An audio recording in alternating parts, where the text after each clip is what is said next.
பணியாற்றி கொண்டிருக்கிறேன். கிட்டத்தட்ட ஒரு 4-5 கண்ட்ரி என்னுடைய ஆபீஸை வைத்திருக்கிறேன். ஆடிட் என்பது என்னுடைய தொழில். அது மட்டும் இல்லாமல் நானும் விவசாய குடும்பத்திலிருந்து பிறந்தவன் தான். இப்படிப்பட்ட ஒரு கிராமத்தில் இருந்துதான் இன்று 4-5 கண்ட்ரிகளிலே தமிழிலே ஒரு முழுமையாக விளங்கி கொண்டிருக்கின்றேன். இது என்னுடைய அறிமுகம். என்னால் என்னை பற்றி இந்த விழா குழுவினர்களுக்கு தெரியாது. தனியாசலம் அவர்களுக்கு என்னை பற்றி தெரியும். அவர்களுக்கும் இந்த விழாவை ஏற்பாடு செய்து இங்கு உள்ள விவசாய மக்களுக்கு ஒரு ஊன்றுகோலை, ஒரு முயற்சியினை ஏற்படுத்தி தந்திருக்கின்ற அத்தனை நல்ல உள்ளங்களுக்கும் திரு சிவகுமார், திரு சவுந்தரபாண்டியன், மற்றவருடைய பெயர் சாமி அவர்கள், ராமசாமி அவர்கள் அனைவருக்குமே என்னுடைய நன்றியினை தெரிவித்துக் கொள்கின்றேன்.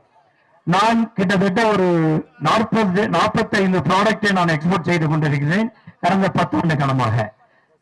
தேங்காய் சார்ந்த ப்ராடக்ட், மில்லட் சார்ந்த ப்ராடக்ட், கீ, இந்த விவசாய பெருமக்கள் செய்கின்ற கைவினை பொருட்கள், இந்த முறுக்கு, அப்பளம், இப்படிப்பட்டவைகளை நான் சந்தைப்படுத்தி கொடுத்து கொண்டிருக்கின்றேன்.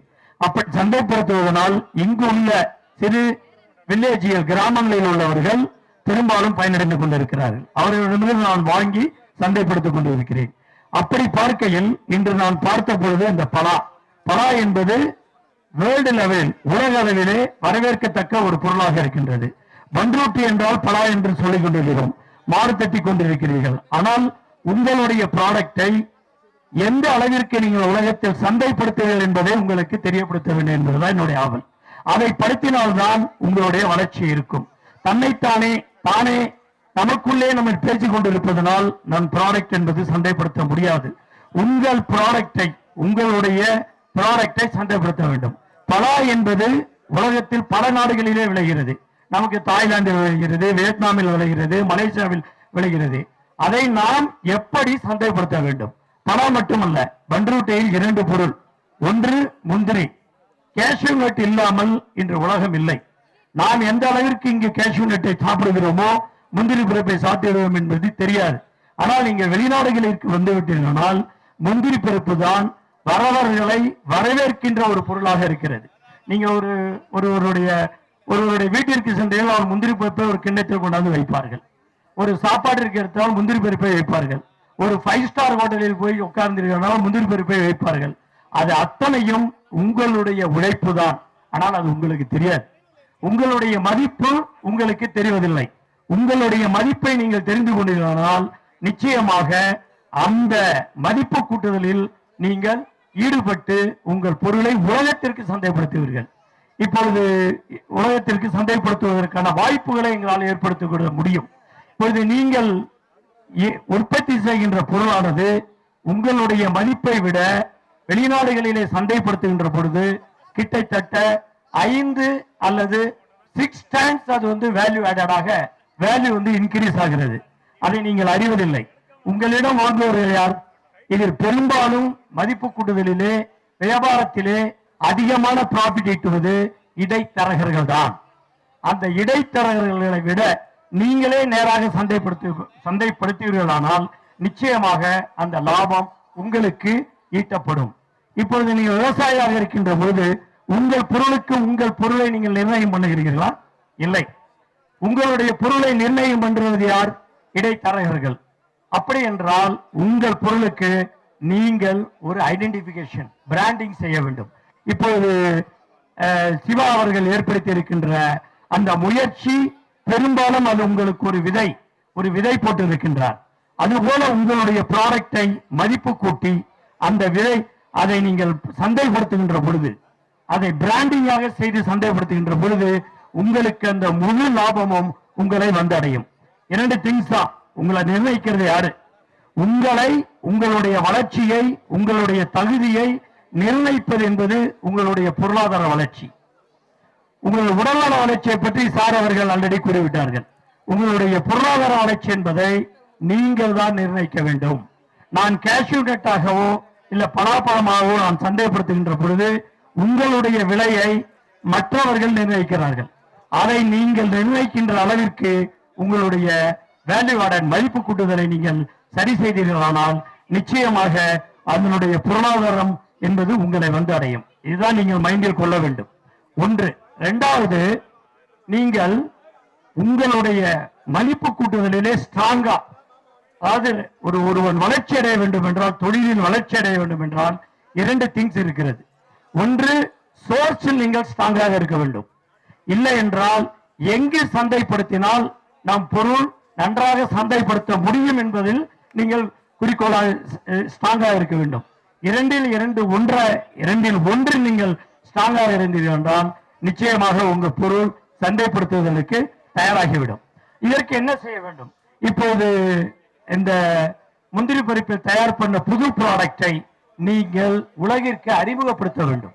அதுபோல பல ப்ராடக்டை நீங்கள் தயார் செய்து உலகிற்கு அறிமுகப்படுத்த வேண்டும். உலக சந்தையிலே அறிமுகப்படுத்த வேண்டும். அதற்கு நிறைய வழிகள் இருக்கிறது.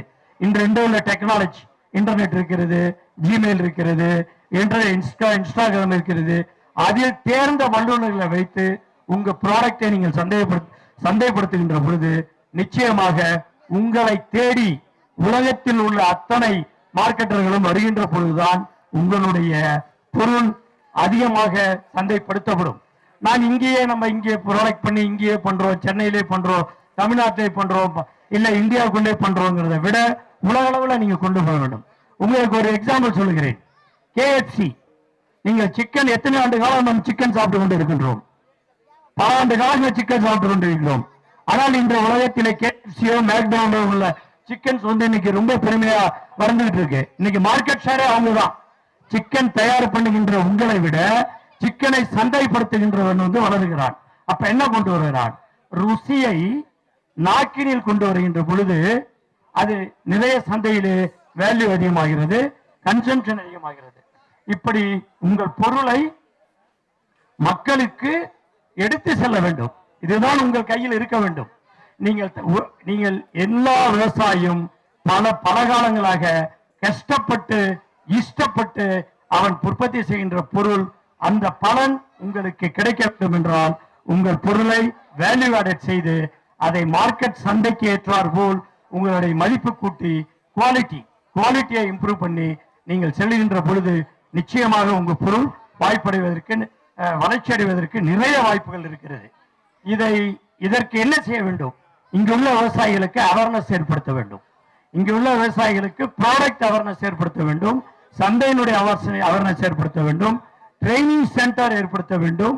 உங்களை இன்டர்நேஷனல் உலக சந்தைகளின் ஈக்குவலுக்கு உங்களை தயார்படுத்துவதற்கு உங்கள் முயற்சிகளை தயார் செய்ய வேண்டும். இதற்கான வாய்ப்புகளை நாங்கள் ஏற்படுத்துவதற்கு தயாராக இருக்கின்றோம். இப்படிப்பட்ட விழாக்களின் வழியாகவோ பல கான்பரன்ஸ் வழியாகவோ உங்களுக்கு அதற்கான அவேர்னஸை ஏற்படுத்துகின்ற பொழுது நிச்சயமாக உங்கள் பொருள் உலக அளவில் சந்தைப்படுத்த முடியும். எத்தனையோ ஆண்டு காலம் நான் படித்திருக்கின்றோம். ஆனால் இன்று உலக அளவிற்கு நாம் சந்தைப்படுத்தப்பட்டிருக்கிறோம் சாப்ட்வேர் வழியாக. அப்படி சாப்ட்வேரை பல கல்லூரிகளும் பல காலேஜுகளும் நாம் இளைஞர்களுக்கு தந்ததினால் உலகத்தில் நாம் நிமிர்ந்து இருக்கின்றோம்.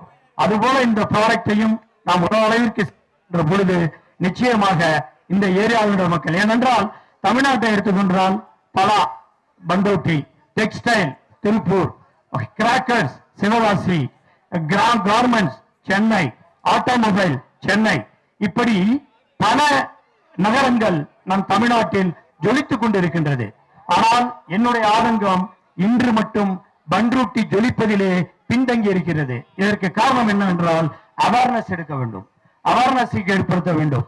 அப்படி தொடங்கப்பட்ட இந்த பலா விழாவானது நிச்சயமாக உலக அளவிலே உங்களுடைய ப்ராடக்டையும் உங்களுடைய உழைப்பையும் கொண்டு செல்வதற்கு பிளாட்ஃபார்ம் உருவாக்கும் என்பதில் சிறிதளவும் ஐயமில்லாமல் அதற்கான வாய்ப்புகளை பல கண்ட்ரிகளில் நாங்கள் தலையெடுத்து வைத்திருக்கின்றோம்.